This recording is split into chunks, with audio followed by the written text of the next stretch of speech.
was the art of nursing and being present. Okay, thank you, and that is our opening. Unfortunately, the minister is unable to stay with us for the full day and will be slipping away to yet another engagement. So at this point, it is my pleasure to introduce our keynote speaker for today, Stephanie Staples. Based in Winnipeg, Manitoba, Stephanie is a woman on a mission to re-inspire, re-energize, and re-engage individuals to live their lives to the fullest. Her eclectic background in nursing, fitness, business, communications, and her passion for personal growth has inspired her career as a professional speaker.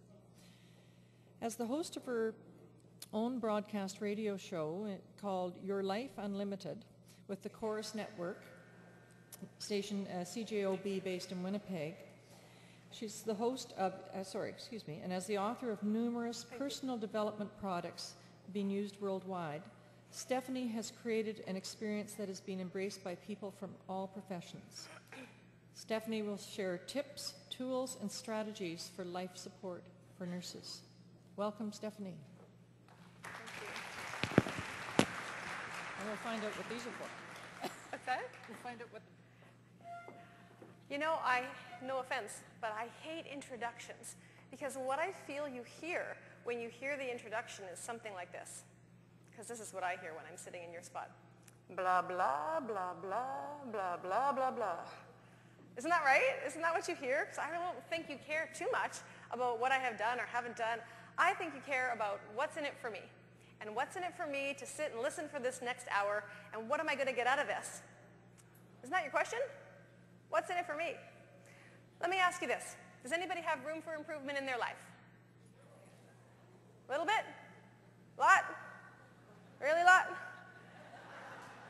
If you could come away from this hour with one thing that you could do to make life just a little bit better, maybe 10% better, would that be worth your time today? Yeah? What? Yeah. Okay. Are you guys going to sit here? Yeah? Yeah? Feel free to. You're welcome to. I feel bad having my back to you. It's all good? Okay. So here's the thing. I think that we all want to do our best. Don't we? Isn't that why we're here? Probably the top 3% of the population care enough to invest in your own personal and professional growth to be at this conference. Actually, I think you guys, just for being here, deserve a huge woohoo! Woohoo! Awesome. Good job on that. So I think that we all want to do our best. And that's kind of the essence of nursing. We want to help. But it's really, really, really hard to do your best when you're tired. Has anybody ever been tired? Let's see. Tired? Really tired? Really, really, really, really tired? Okay. Let's see if you can top this story of a friend of mine, a nurse friend. And she had three preschooler kids. And she worked opposite shifts to her husband so that they didn't need daycare, which is all good. But this one particular day, she was so exhausted. She just didn't know how she was going to get through her shift at work. Have you ever had a shift like that? You don't know how in the heck you're going to get through it, but somehow we muddle through and we get through it. But then you get home, and it's like you have a whole nother shift at home, right? And you're tired. So she decides, she gets home, she grabs the baton from her husband from the back door, and he runs out the front door, and she's got her 3 little kids. She decides she's just going to take the easy way out. So she lies down on the floor, and she just pretends she's mobile gym equipment for the next couple hours, and the kids tumble all over her, and they think that's great fun. But then, as kids sometimes do, they got hungry. So then she asked the most brilliant question, and you might want to write this down. She asked them, who would like cookies for supper? And they all did. So they all had cookies for supper. And then it was bath time. And I don't know if you have 3 little kids, but little kids in bath time, it's a big whoop-de-doo. She decides she's going to take the easy way out. So it was a hot, hot, hot August night. And she told them, oh, put your bathing suits on and go out in the backyard. So they all did that, and then she just kind of hosed them down. And they called it playtime, but she called it bath time, and finally it was time for bed. So she tucked all of her little angels up in their bedrooms to go to sleep. And then she had a brilliant idea. Have you ever had a brilliant idea? She had this brilliant idea that she was going to go sleep in the basement. And the reason is because it was a hot, hot, hot August night. She thought, she would sleep downstairs where it was cooler and all that heat rises, right? It didn't have air conditioning, super hot. So she went to sleep in the basement. The next thing you know, her husband is shaking her awake. Stephanie! Stephanie, wake up! Not tonight.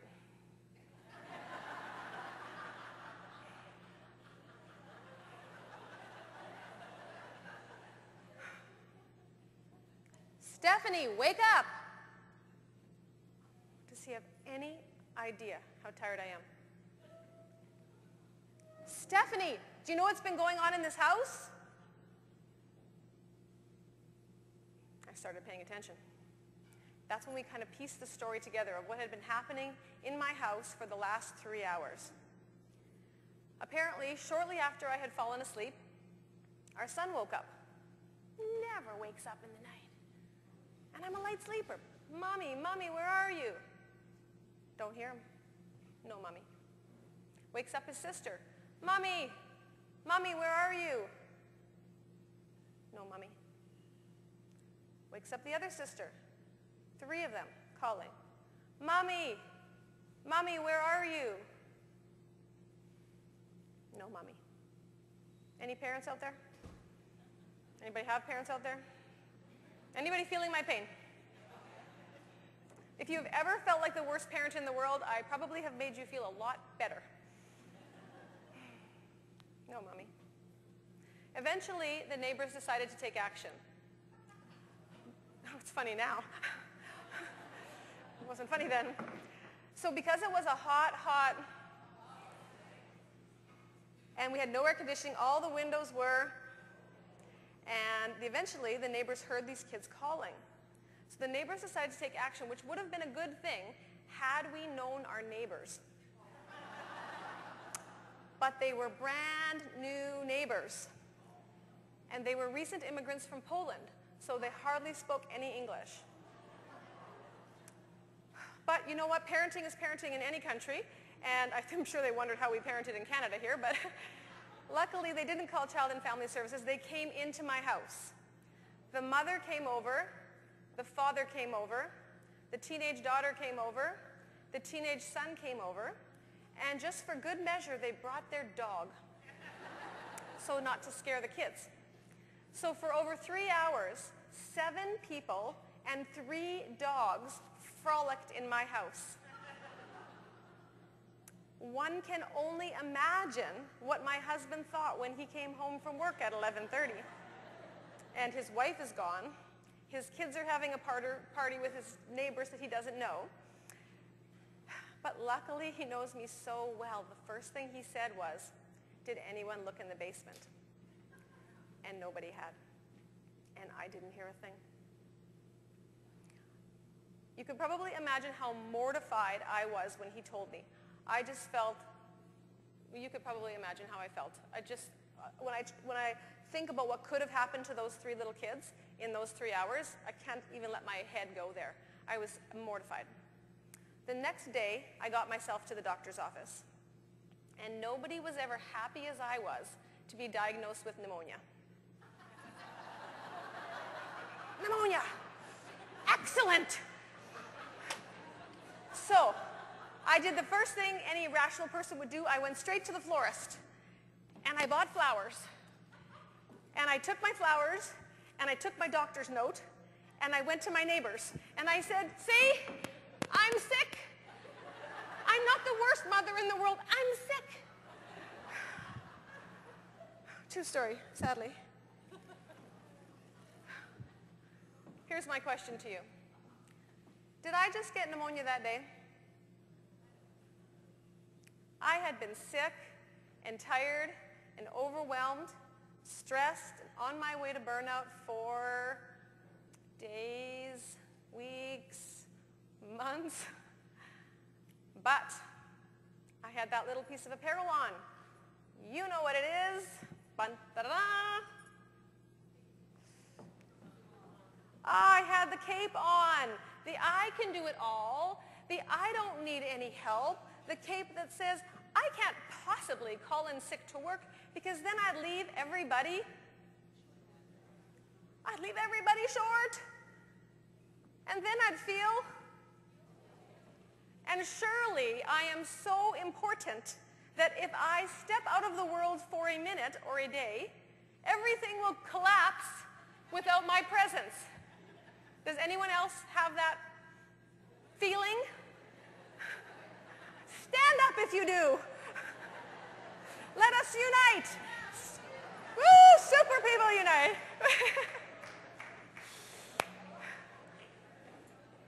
All right. So here's what I want. We only have a very, very short time together. Minutes. Usually I do a full-day retreat or a 3-month coaching program. We have literally minutes together. And I think the only thing I can promise to do for you in these minutes is one thing. And that one thing is to make you think. That's it. I came all the way from Winnipeg just to make you think. Now, not the kind of think where like smoke's blowing out of your ears, not that hard kind of think like that, but just, think about something a little bit differently, or think about something you haven't maybe thought of in a while. Just be open-minded to a different idea. But you have a job too, and your job is to participate.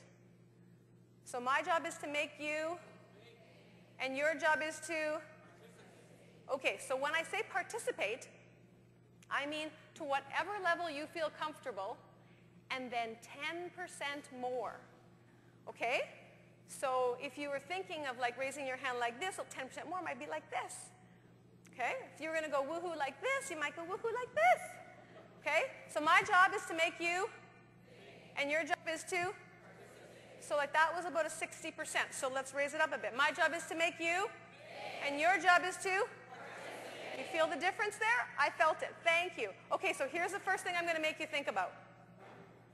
When I talk about wellness, it's a completely different type of wellness than maybe you've thought of before. So it's not your typical eating, sleeping, and physical activity, although that's certainly a part of it. But I really believe there's nothing I can tell you about that stuff that you probably don't already know.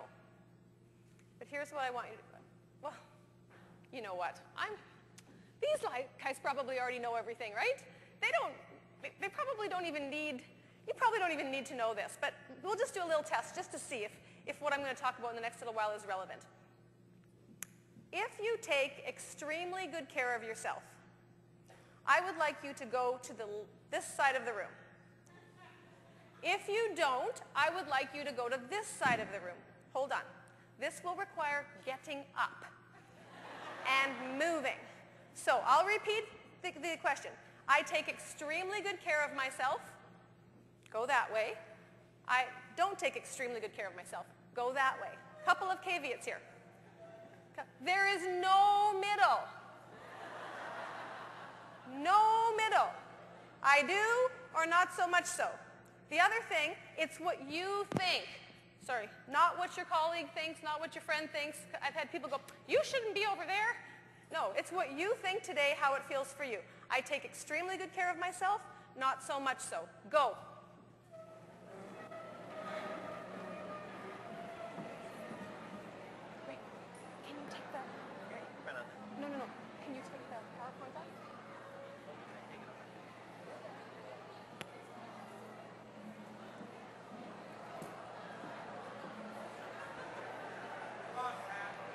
Come on, ladies. You're not immune.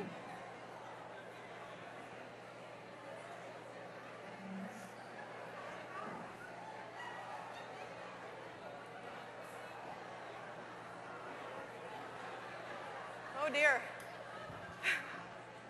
Okay. There is a part 2 to this exercise. Listen up.